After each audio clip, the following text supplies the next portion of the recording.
राम राम जी। आज करवा चौथ है। सबसे पहले तो आप सबको करवा चौथ माता की बहुत बहुत बधाई और शुभकामनाएं। करवा चौथ माता और विनायक जी महाराज आप सबकी जोड़ी अमर रखें, सुहाग भाग बनाए रखें, सभी बहनों का, बेटियों का, माताओं का। तो सुने करवा चौथ माता की कथा और इसके उपरांत सुनी जाने वाली विनायक जी की कथा। पुराने समय की बात है। एक नगर में एक साहूकार रहता था। उसके 7 बेटे, 7 बहुएं और एक बेटी थी सबसे छोटी। भरा पूरा परिवार और प्यार प्रेम से रहते थे। एक दिन भोजन बना तो जो लड़की थी, बेटी थी, उसने बोला, आओ भाभीियों भोजन करते हैं।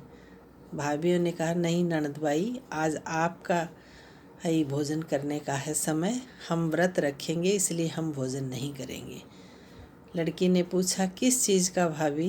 कि आज करवा चौथ है, हम चंद्रमा निकलने पर शाम को अर्घ्य देकर भोजन करेंगे, तब तक निराहार रहेंगे और फलहार ले सकते हैं।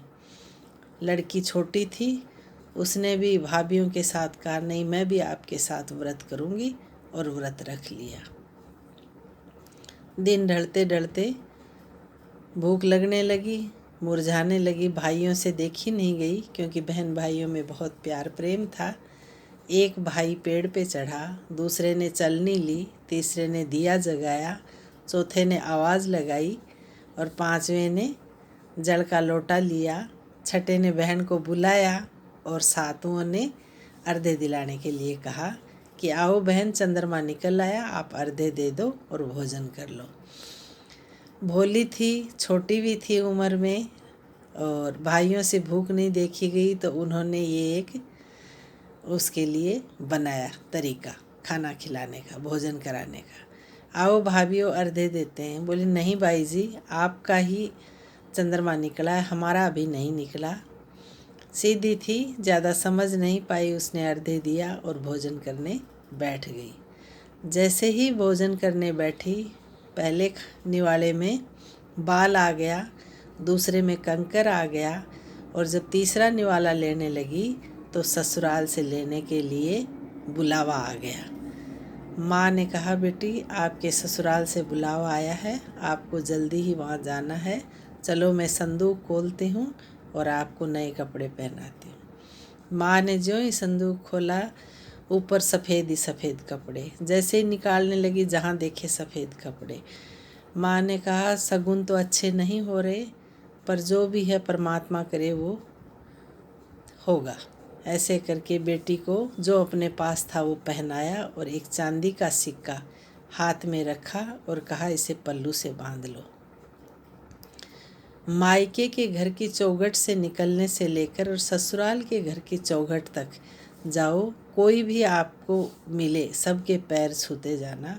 जो भी आपको ये कहे आपका सुहाग भाग बना रहे, आपकी जोड़ी सलामत रहे, आपका सुहाग अमर रहे, उसको ये सिक्का पल्ले की गांठ खोलकर दे देना। लड़की ने ऐसे ही किया। रास्ते में जो भी कोई मिला सबके पैर छूती गई। सब ने, किसी ने कहा खुश रहो, किसी ने कहा सुखी रहो, किसी ने कहा अंधन हो, लेकिन सुहाग भाग का आशीर्वाद किसी ने भी नहीं दिया। जैसे ही ससुराल की चौखट में घुसने लगी, छोटी सी ननद थी, उसने आकर के भाभी से मिलने के लिए ज्यों ही आई तो पैर छुए भाभी ने, तो बोली, सुहाग भाग बना रहे, दूधा नहाओ पूता फड़ो। वह सिक्का उसको दे दिया और अंदर चली गई। अंदर जाकर के देखती है कि उसका जो पति था वो बेहोश हो गया है। बेहोश होने के कारण मूर्छा में है वो, और सब जगह कोहराम मचा हुआ है। वह देखती है और तपस्या करती है कि हे भगवान, ये क्या हो गया, मैंने तो आज व्रत कर रखा था सुहाग भाग के लिए। और इस तरह वह उसकी पास बैठ जाती है और माता से आराधना करती है कि मेरे पति का होश में लाइए और उसे ठीक कर दीजिए। इस तरह से थोड़ा समय निकल जाता है। अगले महीने की चौथ माता आती है तो वो पैर पकड़ती है कि ये चौथ माता मेरा सुहाग दीजिए। तब वह चौथ माता कहती है मेरे से अगली बड़ी है उससे लेना। ऐसे करते करते 12 महीने की 12 चौथ निकल जाती हैं। बाहर से आवाज़ आती है करवा ले लो, व्रत भांडनी करवा ले लो, भाइयों की प्यारी करवा ले लो, व्रत खराब करने वाली करवा ले लो। ऐसे सुनती है तो उसे बहुत दुख होता है और जैसे ही करवा चौथ आती है उस दिन वह पैर पकड़ लेती है कि हे माँ, मेरे से बिगड़ी आप बनाओ, आप माँ हैं, मैं बेटी हूँ, हम बच्चे हैं आपके, मेरे से जो भी कोई भूल चूक हुई है उसे क्षमा करें और मेरा सुहाग लौटा दें। पति उसका कोमा में रहता है, उस टाइम तक बेहोशी में है, मूर्छा में है, और सास उसे हमेशा खाना भेजती है। उसने नियम ले लिया जिस दिन वह ससुराल में आई थी, पति की मूर्छा देखी उसी दिन से जो भी खाना सासू माँ भेजती दासी के साथ, वह उस खाने के 4 भाग बनाती। एक भाग वह चींटियों को डालती, एक भाग गाय को देती, एक भाग काले कुत्ते को देती और एक भाग खुद खाती थी। पूजा पाठ करती, आराधना करती और पति की सेवा करती। करवा चौथ माता ने उसे देखा कि इसकी तपस्या बहुत कठिन है और ये 1 साल से ऐसे ही कर रही है, तो खुश होकर के चौथ माता ने आँखों में से काजल निकाला, सिंदूर में से सिंदूर निकाला, तिलक में से तिलक और चिटली आंगली जो सबसे छोटी उंगली है उसका छिटा दिया उसके पति के और अमर सुहाग का आशीर्वाद दिया। और ज्यों ही आशीर्वाद दिया उसके पति के हाथ पैर हिलने लगे और उसकी मूर्छा टूट गई। वह बैठा हो गया और बैठते ही बोला मुझे तो बहुत गहरी नींद आई, बहुत सोया।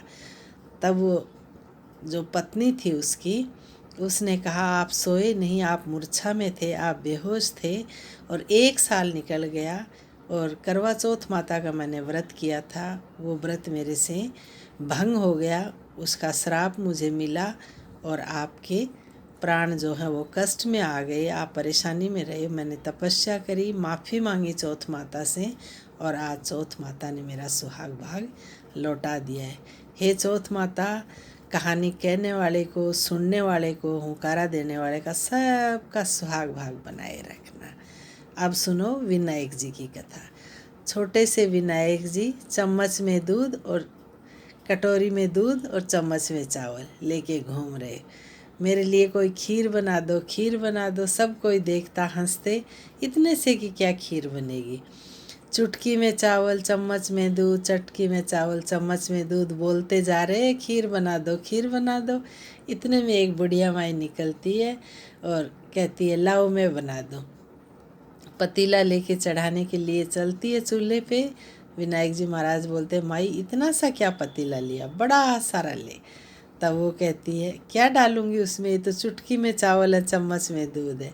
वो कहती है माता आप ले तो सही। बड़ा सारा जब बर्तन लेती है और उसमें दूध और चावल डालती है तो वो खीर बनते बनते पूरा भर जाता है। ये विनायक जी महाराज की कृपा थी। भगवान है वो तो, थोड़े को ज़्यादा करने वाले, कम को बढ़ाने वाले। और जैसे ही वो खीर बन गई, बुढ़ापा बच्चों की तरह होता है, तो बूढ़ी माँ को भूख लगाई। उसने एक थाली में खीर को ठंडा किया और उंगली से ऐसे हाथ में लेकर के भगवान का नाम लेकर के गेट के पीछे बैठी। हे महाराज विनायक जी आपके भोग लगा रही हूँ। और खीर जी खाना खा लिया, उसने भोजन कर लिया। जैसे ही थाली उसने उठाई भोजन करके, विनायक जी महाराज ने आवाज़ लगाई माई खीर बन गई। हाँ विनायक जी महाराज खीर बन गई, आ जाओ। बोले मैंने तो खा लिया। कब खाया? अभी जब आपने भोग लगाया। इसीलिए कहते हैं भगवान हैं वो वासनों के भूखे हैं, दर्शनों के भूखे हैं। तपस्या जो करता है इंसान उसके ही वो अधीन रहते हैं, बाकी वो खाते कुछ नहीं है, देते ही हैं हमें सबको।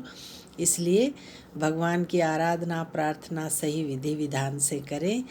और विनायक जी महाराज ने ये कह कर के कि आप जिम्मो अपने बहू बेटों को, अपने बेटी दामाद को, अपने पति को, अपने परिवार में, कुटुंब में, मोहल्ले पड़ोस में, गांव समाज में बांटो और जितना बांटो उतना बढ़ेगी। और इतना कहते अंतर ध्यान हो गई। बुढ़िया माई ने देखा सचमुच विनायक जी महाराज की कृपा से वो खीर उसने पूरे गांव मोहल्ले पड़ोस सब में बांटी, फिर भी बच गई। हे महाराज विनायक जी, जैसे बुढ़िया माई को दिया वैसे सबको करना और सुखी रखना। हे चौथ माता, अगले वर्ष फिर आना, अच्छी आना, सबके लिए आना, बढ़िया आना। राम राम जी।